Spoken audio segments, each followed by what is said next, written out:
मैं लेता हूं उस टॉपिक को।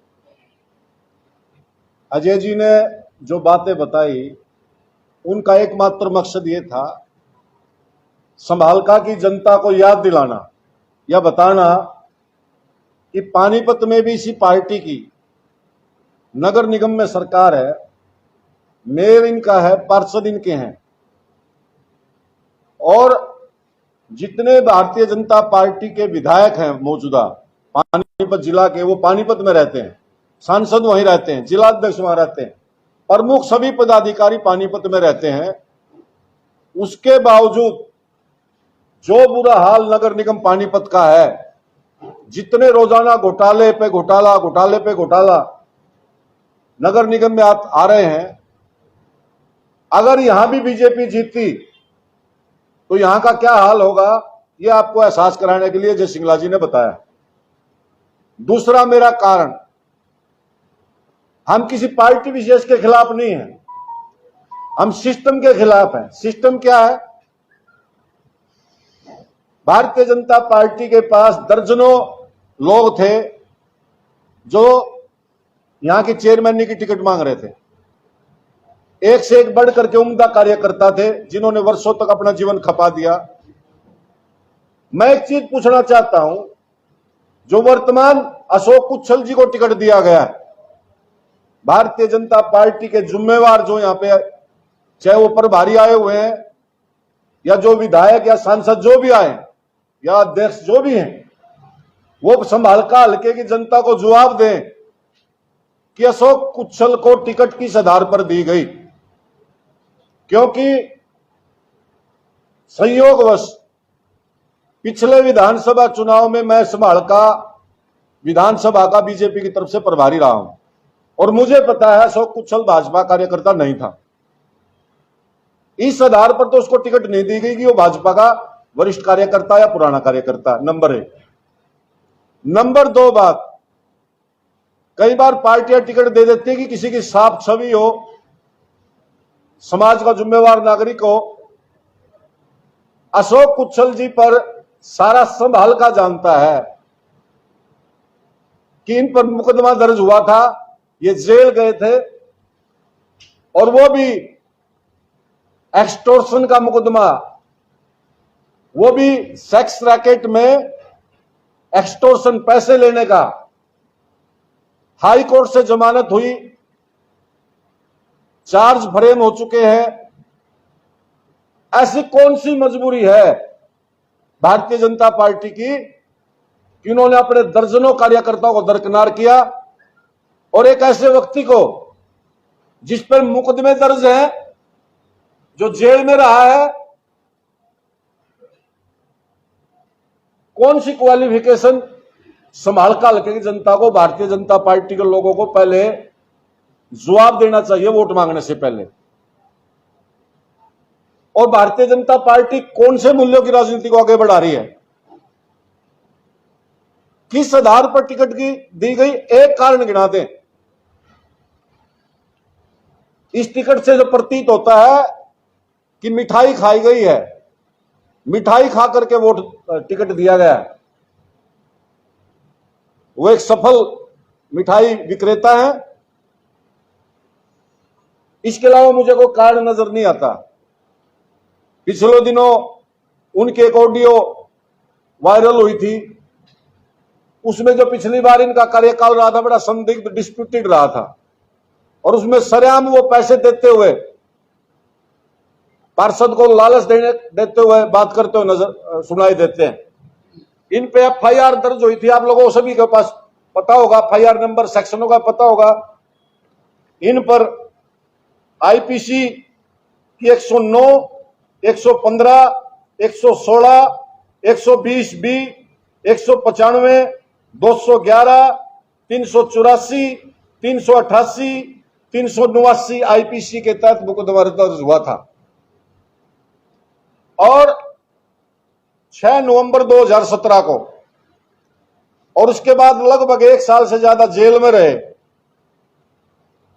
और जेल में बाहर इन पर चार्ज फ्रेम हो चुके हैं, और म्युनिसिपल रूल के हिसाब से सेक्शन 21M के तहत कोई भी व्यक्ति जिस पर आरोपित हो किसी केस में 10 साल में जिसकी सजा हो, जो उसमें सेक्शन लगा हो उसमें 10 साल की अगर सजा है, वो चेयरमैन तो क्या, वो पार्षद का चुनाव भी नहीं लड़ सकता। इन्होंने अपने एफिडेविट में लिखा है कि मैं कोई आरोपित नहीं हूं। एफिडेविट में जो नामांकन पत्र के साथ जाता है उसमें इन्होंने लिखा है भाई मैं आरोपित नहीं हूं। इसकी कॉपी जिसको जरूरत होगी दे देंगे। पहली बात तो अगर समय पे पता चल जाता और ऑब्जेक्शन होता तो इसका नॉमिनेशन ही कैंसिल होता, कोई बचा नहीं सकता। और हम संभाल काल के जनता से अपील करते हैं कि ये गलती से भी अगर चुना गया तो ये एक दिन भी अपने पद पर नहीं रहेगा, दोबारा चुनाव होगा। भारतीय जनता पार्टी के प्रभारी सांसद ये बताएं किसको कैसे रोकेंगे अगर ये जीत गया तो। वो वोट तो मांग रहे हैं, वो कोई तरीका बता दे हिंदुस्तान में, कोई कानूनविद में, किसी वकील से, भैया आदमी चुनाव जीत गया तो एक दिन पद पे कैसे रह लेगा। उसके तहत डिस्क्वालीफाई हो जाएगा, एक दिन भी पद पर नहीं बैठ सकता। इस पे पर्चा दर्ज होगा, शिकायत हुई तो पर्चा दर्ज होगा 420 का, झूठा एफिडेविट देने का। और हैरानी की बात है, मैं तो हैरानी की बात है कि नैतिक मूल्यों की बात करने वाली बीजेपी कोई बता दे भैया हमने इसको टिकट क्यों दिया। मान लिया पार्टी का पुराना वर्कर है, दो प्रमुख अनडिस्प्यूटेड आदमी है, साफ छवि का दो, मुकदमा दर्ज है, ऑडियो वायरल है, फॉल्स एफिडेविट दे रखा है, तो इससे पता चलता है कि इसमें बहुत भारी गोलमाल हुआ है। और अब जो संभाल का हल्का की जनता के बीच में बाहर से, पानीपत से या इधर उधर से जो वोट मांगने के लिए आए हुए हैं, मेरी एक अपील है, सांसद महोदय भी सुना, एक दिन आए हैं एमपी साहब बताएं 3.25 साल तक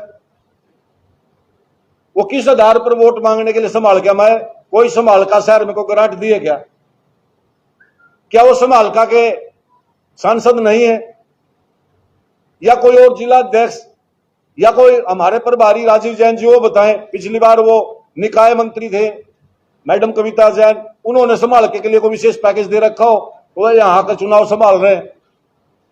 या कोई जो विधायक वोट मांगने आता उससे पूछना, ये जनता से मैं अपील करता हूं कि जो वोट मांगने आए उनसे पूछो भैया हम आपको वोट क्यों दें। वो एक बात कहते हैं, मेरे जो संज्ञान में बात आई, वो एक बात कहते हैं बार बार कि हमारे ऊपर भी सरकार है, नीचे भी सरकार है, हमको जिता दो तो यह विकास कार्य होंगे। तो मैं संभाल काल का जनता से अपील करना चाहूंगा, इसका उल्टा कर दो। अगर ये जीत गए, जीते तो अभी भी हुए ऊपर नीचे, ये जीत गए कुछ नहीं करेंगे। हाँ अगर ये हार गए, क्योंकि 1-1.5 साल बाद लोकसभा का चुनाव आना, इनको वोटें चाहिए।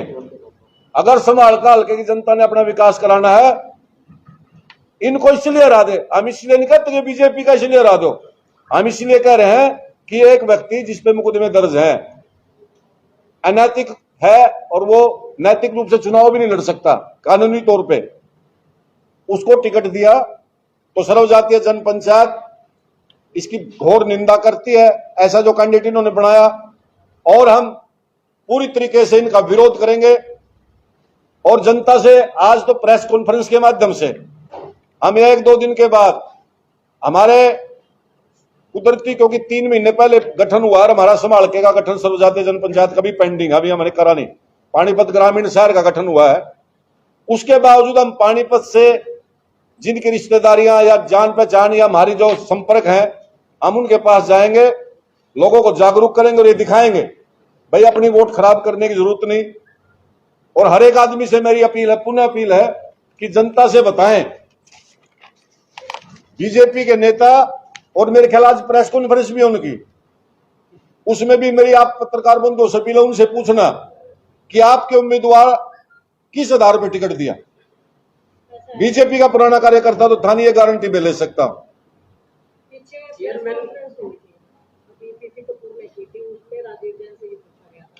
ये आरोपी है, और जगन ने आरोप इस पर लगे हुए हैं, इसको किस बेस पे टिकट देगी? तो वो कहते हैं जी आरोपी अभी आरोप इस पर सिद्ध नहीं हुए। ऐसा है जी, मैं आपको एक्ट की कॉपी दे देता हूं 21M, उसके तहत मोबाइल काम है उसके आरोप साबित होने के बाद ही चार्जशीट नहीं चार्जशीट होते ही नहीं, वो कहने से नहीं उनके कहने से चार्ज फ्रेम भी नहीं सुनो, राजीव जैन जी के कहने से नहीं ना सुरेंद्र रावत के कहने से बात बनेगी कानून में क्या लिखा है। मैं इसमें जो है ना जी एक चीज ये पढ़ के सुनाओ, वो तो अलग चीज है, वो कुछ मैं कानून एक्ट बता रहा हूँ। चार्जशीट कोर्ट में जाएगी। सुनो 21M of the Haryana Municipal Election Rules 1978, no person shall be eligible for election as president or a member of a municipal committee who has been convicted, या तो सजा हो चुकी हो और या charges have been framed, या उस पर चार्ज फ्रेम हो गए हो। तो राजीव जैन जी का दोषी सिद्ध नहीं हुआ तो ये जेल में चला जाएगा। राजीव जैन कैसे बचा लेगा? तो जेल में जाएगा तो ये मैं कोर्ट फिर करता हूं कि Haryana municipal election rules 1978 number 1 तो ये बात। दूसरी बात, इस भाई ने दूसरा जो ये एफिडेविट में दिया है, इसने लिख के क्या दिया है, मेरे ऊपर कोई आरोप फ्रेम नहीं हुए हैं, आरोपित नहीं हुआ हूं मैं। ये झूठ है। अगर ये लिख देता मेरे पे आरोप है तो इसका पर्चा कैंसिल हो जाता। तो आज प्रेस कॉन्फ्रेंस में पूछना भी आप कैसे बचाओगे इसको? कोई नहीं बचा सकता, ना देश का प्रधानमंत्री को, कानून से बड़ा कोई नहीं देश में। चेयरमैन के अलावा इनके पार्षद भी चुनाव कर रहे हैं बहुत सारी पार्टियों, उनके भी वोट ना देने की अपील कर रहे हो या वो बेकसूर को? देखिए, हम इसलिए अपील कर रहे हैं कि वो वोट मांगेंगे, जाएगा तो ऊपर उसी के पास। फिर जिस पार्टी ने अपना मुखिया ऐसा बनाया है, तो हम ये नहीं कहते किसके पक्ष में मतदान करें, लेकिन हम अब जनता से अपील करते हैं कि भाजपा को हराएं, उसके पार्षदों को हराएं, चेयरमैन को हराएं। क्योंकि इन्होंने अपना पहले पानीपत में जो करा 8 साल में, वो उदाहरण सामने है। और दूसरा उदाहरण जो टिकट जिस व्यक्ति को दिया। और मैं आपसे एक चीज और बताऊं, मैं लंबे समय तक बीजेपी में रहा हूं। 96% स्थानीय कार्यकर्ता बीजेपी के यहां बीजेपी से नाराज है, खिलाफ वोट करेंगे। मजबूरी बेचारे फॉर्मेलिटी में चल रहे हैं। अगर उनके हाथों में बात रहे, पीछे कान में व्हाट्सएप कॉल करके सारे करें जी इलाज करेंगे, क्योंकि उनके साथ भी अत्याचार कराया। जिन्होंने पार्टी को खून पसीने सींचा, उनको दरकिनार करके ऐसे आदमियों को टिकट दे दिया। कोई और क्वेश्चन हो तो? आपने तो किसी को समर्थन नहीं दिया ना, जो आपकी विचारधारा से मेल खाता। ऐसा है जी, ऐसा है। हमने इस भाई के खिलाफ भी हम इसलिए आना पड़ा कि अनैतिक है, ये चुनाव नहीं लड़ सकता, इन्हें तथ्य छुपाए हैं। और दूसरा, हम पानीपत में रोज भुगत रहे हैं। ये तो छोटा सौदा है, जो इतने जिम्मेवारी का जिसमें IAS ऑफिसर बैठता है, वहां इतना घोटाला इन्होंने कर रखा। ये कौन सा मंत्र मारेंगे संभाल के में आके? ये तो पिकनिक मनाने आए हुए हैं, ये तो वहां आउटिंग करने के लिए आए हुए हैं पानीपत से। अरे इनको पता है भाई कुशल साहब की मिठाई किसने खाई? बताओ भाई, या टिकट देने का क्राइटेरिया बता दो भाई। पार्टी में 2-3 क्राइटेरिया हो, पुराना कार्यकर्ता हो, साफ छवि का हो, तो तीसरा जो कारण होता है वही कारण लग रहा है हमें तो। और वो दुस्साहस देखिए, मिठाई किस प्रकार की खाई गई है कि मुकदमा दर्ज होने के बावजूद जिसका पर्चा कैंसिल होना था उसका पर्चा कैंसिल नहीं होने दिया। उसको कह दिया लिख दे, गलत हम बैठे हैं। लेकिन यह हमें बाद में पता चला, इस पे चार्ज फ्रेम हो रहे, मुकदमे का तो पता था, चार्ज फ्रेम हो रहे, बाद में पता चला। हम कार्रवाई करेंगे। 6 तारीख में नामांकन वापस लेने की आखिरी तारीख थी। उस दिन सबको पता था इस पे एक तरह से कर दिया। उस दिन अगर ये काम हो जाता तो कैसा कैंसिल हो सकता? भाई पत्रकार महोदय, 6 तारीख को केस दर्ज था, सबको पता था। चार्ज फ्रेम हो रही है नहीं पता था। चार्ज फ्रेम होने के बाद डिस्क्वालीफाइड होता है। मेरा क्वेश्चन ये है, अगर उस दिन पता लग जाता, हाँ, ये एफिडेविट में लिख देता, हाँ, तो या ये उम्मीदवार नहीं बन सकता? नहीं बन सकता। नॉमिनेशन, नामांकन कैंसिल हो जाता, नामांकन रद्द होना था। और मेरे को जहां तक नॉलेज है, इसको नोटिस भी जारी करा है, नोटिस भी जारी हुआ है। और आज जो प्रेस कॉन्फ्रेंस आपने की है कि उस दिन क्यों नहीं की? उस दिन मतलब समाचार नहीं, मुझे मेरे संज्ञान में जिस दिन आया, जी हम पानीपत ग्रामीण और शहर में व्यस्त थे, हमने सर्वजातीय जनपंचायत का गठन करा। जब हमारे पास पूरे तथ्य आए, पूरे फैक्ट हमारे सामने आए, हमने पिछली वार्षिक बैठक थी उसमें फैसला करना भी संभाल के बारे में हम फैसला करेंगे। और जब हमने यहाँ का पड़ताल करी, हम तो हैरान रह गए। और हम भी यकीन नहीं कर पा रहे थे कि राष्ट्रीय पार्टी जो नैतिक मूल्यों की बात करती है, पार्टी विद डिफरेंस करती है बात, वो ऐसे आदमी को टिकट दे देगी और ऐसे आदमी को टिकट नहीं दे देगी। मजबूरी में को कार्यकर्ता टिकट ना मांग रहा हो, एक दर्जन मेहनती कार्यकर्ता को दरकिनार करके साइड में रख के टिकट दे दिया। ये तो वही वोट देने ना देने की अपनी हाँ। अगर इलेक्शन के बाद इस चीज पे कार्रवाई की जाएगी? बिल्कुल करेंगे। और हम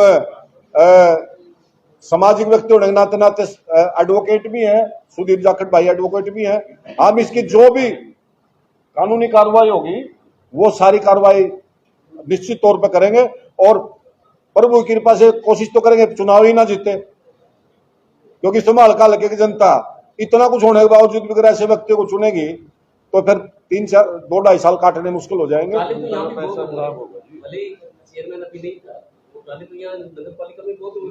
मीडिया की सुर्खियां बनी। भाई जहां मौके के प्रतिनिधि बैठे हैं पानीपत शहर में, जब इतने वहां हो गए तो सारे को होंगे, क्योंकि ऊपरले जनप्रतिनिधि तो वही महाराज हैं, वो नए थोड़ा हैं, वो तो एरिया बांट रखा है।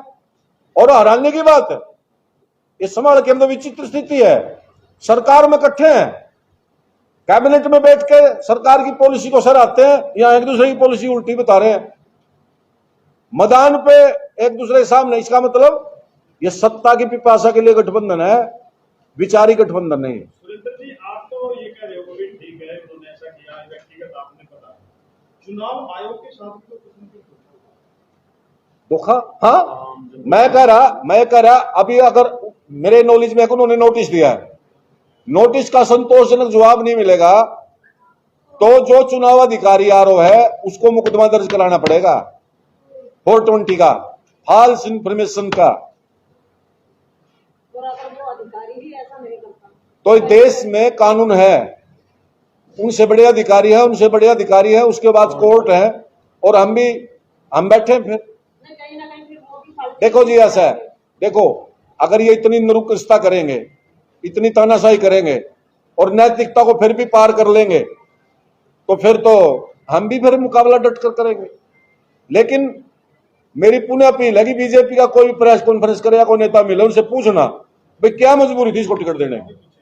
झूठा शपथ पत्र दिया, झूठा शपथ पत्र। और जो ये कह रहे राजीव जी अग्नि आरोपी नहीं हुआ है, उनको ये बताना Haryana municipal rules 21M charge frame होने के बाद भी चुनाव नहीं लड़ सकता।